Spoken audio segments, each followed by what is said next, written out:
Assalamualaikum warahmatullahi wabarakatuh, sahabat trading analisa. Sebelumnya saya mohon maaf karena ada beberapa hari ini ya, di beberapa hari ini saya tidak bisa update video analisa harian karena ada kesibukan. Jadi saya mohon maaf. Jadi baru kali ini bisa analisa untuk harian ya. Tentu di sini kita coba lihat di time frame daily ya untuk mengawali analisa kita. Oke, yang kemarin itu ya, yang dulu-dulu saya di sini perjelaskan lagi ya. Di sini ada setup CP1 buy ya. Ini candle CP1-nya yang mampu di break dan ternyata market cukup merespon atau pullback-nya cukup menutup imbalance di time frame daily ini ya. Di sini ada imbalance. Dia mengambil atau menutup lalu melanjutkan kenaikan ya. Di sini jika kita ukur pakai Fibo, ini candle yang mampu break ya. Coba kita ukur sampai mana sekarang market ya. Oke, ini candle yang mampu break. Coba kita lihat ya. Di sini candle CP1, di sini candle yang mampu break ya, break supply ini, dan kita ukur seperti biasa seperti ini, level 100 di candle body yang mampu break dan level 0 di shadow terbawah. Nah, di sini market sudah sampai di level 161 ya. Market sudah sampai di take profit pertama ya. Jadi take profit pertama market berada di area level 161. Di sini juga ada sebuah supply ya atau SND di time frame daily ini. Nah, tentu tujuan berikutnya jika setup ini direspon ya, jika setup ini nanti direspon, tujuan berikutnya itu berada di level 261 untuk melakukan kenaikan ya. Jadi seperti itu. Jadi analisa saya bisa saja market nanti ya dia sampai di level 261 ini ya. Tapi kita juga perlu waspada apakah dia akan koreksi seperti ini yang kemarin ya. Karena di sini juga masih ada area-area imbalance yang belum tertutup ya. Tapi bisa saja market itu tidak menutup imbalance tersebut ya. Menutupnya itu setelah dia sampai di level 261 baru dia akan melakukan penurunan lalu menutup di area sini ya. Jadi bisa saja seperti itu, tapi juga bisa saja dia menutup terlebih dahulu lalu melakukan kenaikan kembali ya.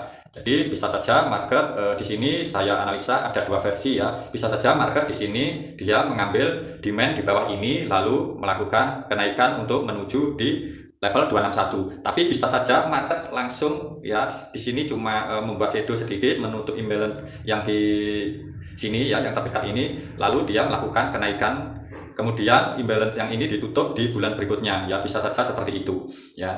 Tentu di sini menurut saya tujuan berikutnya nanti di area level 261 tujuan berikutnya ya, jika market ini direspon dengan baik ya. Oke. Tentu sampai di sini mudah-mudahan sahabat-sahabat trading analisa bisa paham ya. Jadi tujuannya berada di area level 261 di harga yaitu 1965 ini ya. Ini yang melakukan swing ya atau moving ya, yang sudah mendapatkan entry di area-area sini kemarin ya, itu jauh lebih bagus. Kita menaruh SL plusnya juga lebih bagus.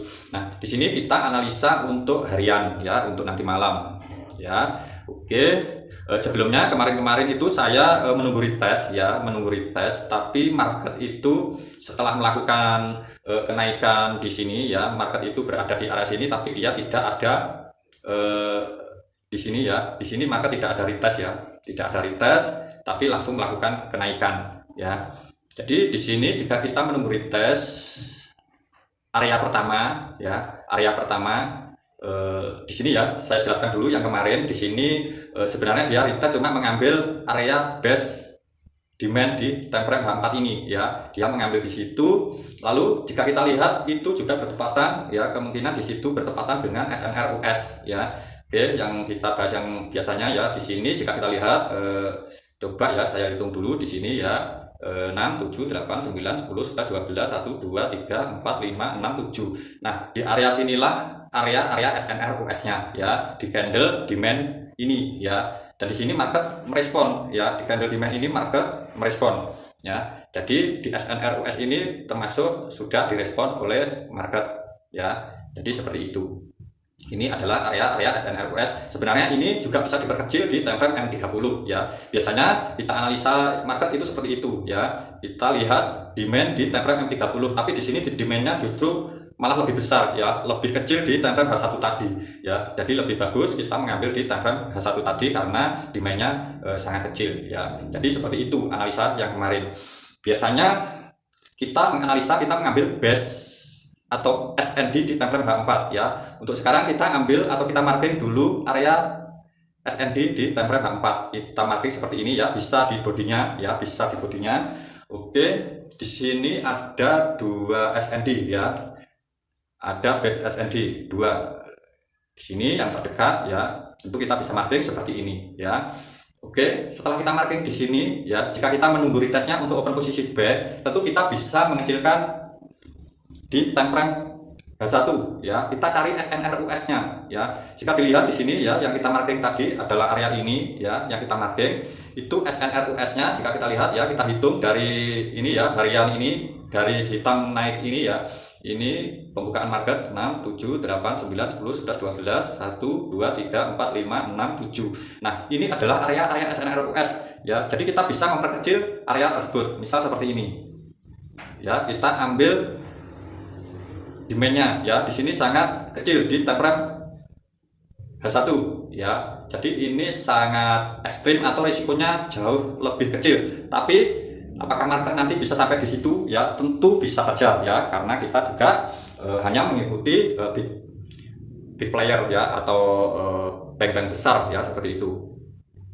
Oke, di sini jika kita lihat untuk SNRUS-nya ya, yang atas ini, di sini coba kita hitung ya. Dari pembukaan ini ya, garis ini, di sini mulai 6 saja biar enak. 6, 7, 8, 9, 10, 11, 12, 1, 2, 3, 4, 5, 6, 7. Nah, SNRUS-nya berada di sini ya, berada di area sini. Jadi kita bisa menaikkan seperti ini ya. Kita ambil di sini juga terbilang masih fresh ya, bisa saja seperti ini. Nah, ini adalah area-area entry kita untuk open posisi buy ya. Tentu dengan SL di bawah swing ini ya, di bawah swing ini ya, untuk melakukan open posisi buy-nya ya. Jika ini nanti terkena SL, dia mengambil demand di bawah ya, berarti anggap ini belum rezeki ya, seperti itu ya. Simpel saja, karena analisa bisa saja gagal, karena itu bagian dari perjalanan kita trading ya. Jadi saya tetap tidak akan merubah untuk metodenya ya, saya tidak akan merubah metodenya. Nah, setelah kita menemukan area-area SNR tadi ya, yang paling bawah di sini, yang kedua di sini, maka kita bisa ganti time frame di M30 ya. Oke, di time frame M30 yang kita marking tadi sudah bagus ya. Ini ya, ini area demand-nya ya. Kita tandai aja seperti ini, dan area demand kedua di sini juga sudah bertepatan ya, sama dengan di time frame H1 tadi ya. Jadi area kita untuk open posisi buy yang risikonya menurut saya aman ya, jadi di level-level ini.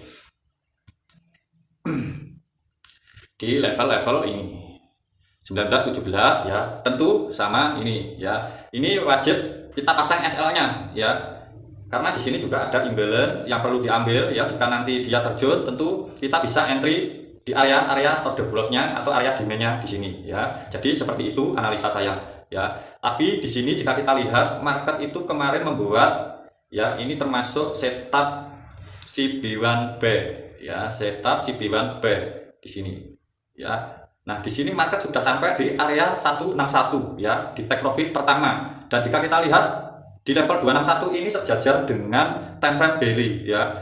Sejajar dengan time frame daily ini juga berpotensi market nanti juga berpotensi sampai di level 261, lalu nanti kita akan menunggu konfirmasi untuk melakukan sell di area-area sini ya. Jika nanti market sudah sampai di level 261 ini, jika ada konfirmasi sell, misal seperti setup pembalikan ya, CB1 sell ya, kita bisa open posisi. Tapi selama belum ada setup, tentu kita tidak boleh counter trend ya.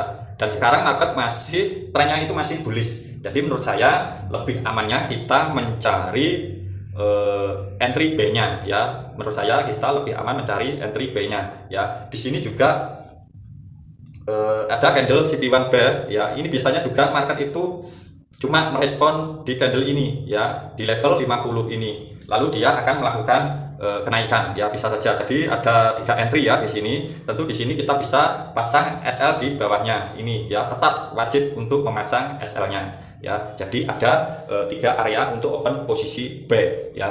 Meskipun kita memiliki area entry untuk buy di sini, tapi menurut saya kita tidak perlu melakukan open posisi sell ya. Menurut saya seperti itu. Itu tipe saya ya. Jadi saya tidak melakukan open posisi sell meskipun di sini kita menetapkan sebagai area entry ya. Saya lebih menunggu di area entry ini ya. Jadi seperti itu. Tapi mungkin jika nanti ini mampu di break ya, bisa saja jika dia retest kita bisa ambil open posisi sellnya. Tapi ini sebenarnya juga masih rawan karena trennya itu masih bullish ya, trennya masih impulsif melakukan kenaikan. Jadi di sini indikasinya masih ada kenaikan ya. Jadi saya nanti juga akan open posisi di area sini ya untuk melakukan open posisi B-nya ya. Jadi seperti itu. Tentu target seperti yang sudah saya katakan tadi, targetnya di level 261 ini ya. Di level 261 ini. Di sini di harga 1965 ya, 1970. Tapi tentu ini time frame 4 ya.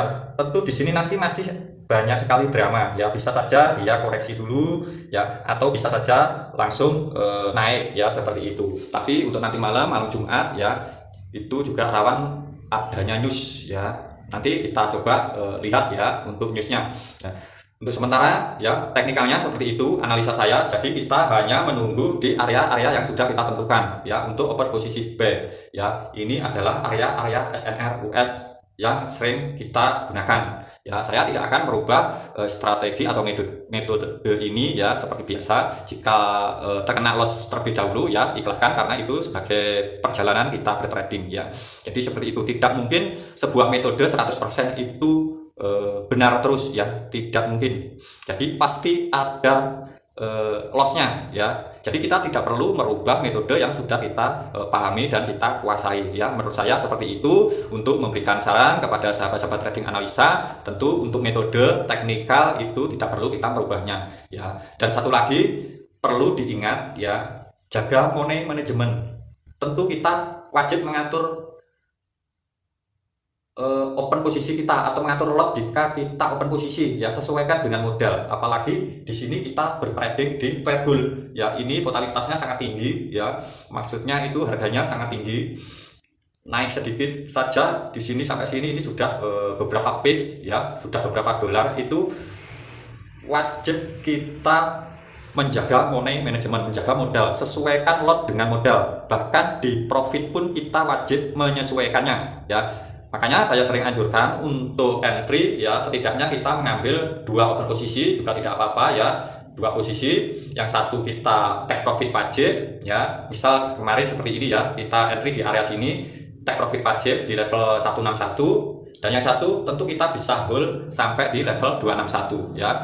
Dengan catatan setelah kita hold itu kita wajib pasang SL plus-nya ya, supaya modal kita tidak berisiko. Jadi seperti itu ya, kita menyesuaikan lotnya dengan modal ya. Modalnya menurut saya untuk gold itu lebih ideal itu modalnya itu 10 dolar 1000 dolar ya. Itu buka lot 0,02, itu sudah sangat ideal dan sangat bagus, ataupun sudah cukup bagus kita mengatur money management kita ya. Menurut saya itu sudah cukup bagus, dan kita bisa ambil posisi 0,02 ini, bisa mengambil posisi 2 layer ya, ataupun 3 layer itu maksimal ya, sudah cukup kita mengambil 3 layer ya. Jadi seperti itu ya, jangan kita terlalu overload ataupun kebesaran lot, itu sangat berisiko. Bisa saja di hari ini kita profit, tapi di hari-hari berikutnya itu kita terkena loss ya, bisa saja seperti itu, dan akhirnya kita terkena MC. Jadi saran saya, kita wajib menjaga money management, itu bagian dari kunci keberhasilan kita bertrading ya. Pertama tentu di mental, yang kedua di money management, yang ketiga tentu di analisa seperti teknikal ataupun fundamental ya, seperti itu. Oke, sekarang kita bahas untuk fundamentalnya ya. Jadi di situ tadi area open posisi kita untuk buy ya, jika kita melakukan buy. Nah, di fundamental di sini jika kita lihat ya, di sini dimulai dari jam 2 atau jam 3 ya, di sini previous lebih rendah dari forecast. Ini adalah euro, maka di gold nanti berpotensi melakukan penurunan ya. Setelah itu di sini sama ya, di area situ sama, ini indikasi sideways ya, setelah melakukan penurunan di situ sideways. Oke, di jam berikutnya jika kita lihat di jam 4 ini ya, di sini lebih tinggi dari forecast, maka di sini gold berpotensi melakukan kenaikan ya. Jadi seperti itu saya menganalisa untuk fundamentalnya. Jadi sangat simpel ya. Ini masih di jam-jam yang sama ya. Ini masih di jam-jam yang sama ya. Jadi seperti itu. Di sini juga di jam yang sama, di sini ada sideways ya, seperti itu. Oke, menginjak di jam-jam 6.30 ya waktu Indonesia Barat. Di sini previous minus ya, minus 8,2. Di sini tidak ada data ya. Jadi untuk analisa di sini juga USD ya, di sini ada USD, berarti di gold dia akan melakukan penurunan. Berarti di sini indikasinya masih ada koreksi ya. Jika dilihat di fundamental di sini ada koreksi penurunan. Di sini juga ini CAD ya, ini baru dia melakukan kenaikan ya. Setelah melakukan kenaikan di sini sideways ya. Setelah itu dia di sini melakukan penurunan, dan ini di jam yang masih sama ya. Ini di jam yang masih sama. Jadi bisa saja market ini nanti di jam-jam yang sama ini ya, dia melakukan kenaikan ya seperti ini, lalu dia sideways, lalu melakukan penurunan ya. Jadi membentuk sebuah shadow ya, membuat sebuah shadow ya, misal di time frame H1 ataupun di M30 ya, seperti itu ya. Setelah itu di sini masih sideways, di sini ada penurunan ya. Jadi di sini terbilang masih banyak penurunan ya. Tapi tadi juga ada kenaikan di jam-jam 7 tadi ya. Oke, di sini ada penurunan, di sini juga masih ada penurunan. Jadi di sini fundamentalnya justru banyak penurunan ya. Kenaikannya itu di jam-jam ini ya. Sebentar, di mana tadi kenaikannya? Di jam-jam ini ya, di jam-jam ini kenaikannya. Oke, sama di mana tadi kenaikannya ya, di jam-jam 7 ya. Setelah itu dia melakukan penurunan ya. Oke, coba saya lihat di sini apakah di jam 6 seperti apa ya. Jadi di sini fundamentalnya malah banyak penurunan. Coba kita cek lagi di teknikalnya ya. Kita cek lagi di teknikalnya apakah dia akan melakukan koreksi dengan analisa fundamental tadi ya. Apakah dia ini nanti akan melakukan koreksi sampai di area-area yang sudah kita marking ini ya. Misal ini kita punya area 3 ya, bisa saja dia penurunannya sampai di sini ya. Penurunannya itu bisa saja sampai di area-area situ ya. Oke, menurut saya seperti itu ya analisa saya. Tapi untuk sementara saya tidak open posisi terlebih dahulu ya, karena satu masih ada kesibukan keluarga ya. Jadi saya juga belum bisa memantau di grup Telegram ya. Untuk sahabat-sahabatku yang berada di Telegram, saya mohon maaf karena masih belum bisa untuk menemani kita beranalisa bareng di sana ya. Jadi di sini saya hanya ingin menjelaskan sedikit ya, untuk area entry kita berada di sini jika kita melakukan open posisi B ya. Jadi seperti itu. Coba kita lihat untuk open posisi sell-nya seperti apa ya. Untuk open posisi sell-nya ini juga sebenarnya ini sudah masuk area-area base supply di time frame H4 ya. Di sini sudah masuk di area-area time frame H4 ya. Di sini ada sebuah support ya. Di sini membentuk sebuah base ya. Jadi ini juga berpotensi melakukan koreksi ya. Jadi seperti itu. Tapi tetap ya, tujuan akhir nanti berada di level 261. Tinggal kita menunggu sampai seberapa jauh dia melakukan koreksi ya. Apakah dia akan melakukan koreksi menutup sebuah imbalance di time frame H4 ini ya, atau bisa kita lihat di time frame daily. Di situ juga masih banyak imbalance ya. Ada dua di sini ya, di area sini dan di area sini ya. Tapi ini belum close ya, candle ini masih belum close, masih 14 jam lagi ya, kita tidak tahu. Jadi kita tunggu saja ya. Saya lebih cenderung menunggu open posisi B ya. Kita lihat saja nanti di area-area yang sudah kita marking ya. Oke, itu sebenarnya sudah masuk di area supply time frame H4 ya.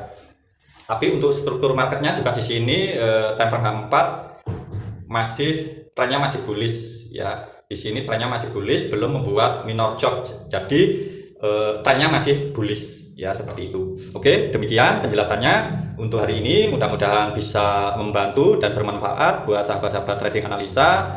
Yang belum subscribe silahkan subscribe ataupun di share ya, like, dan juga jika belum paham bisa bertanya di kolom komentar ya. Insya Allah jika ada waktu tentu tetap akan saya jawab meskipun di kolom komentar.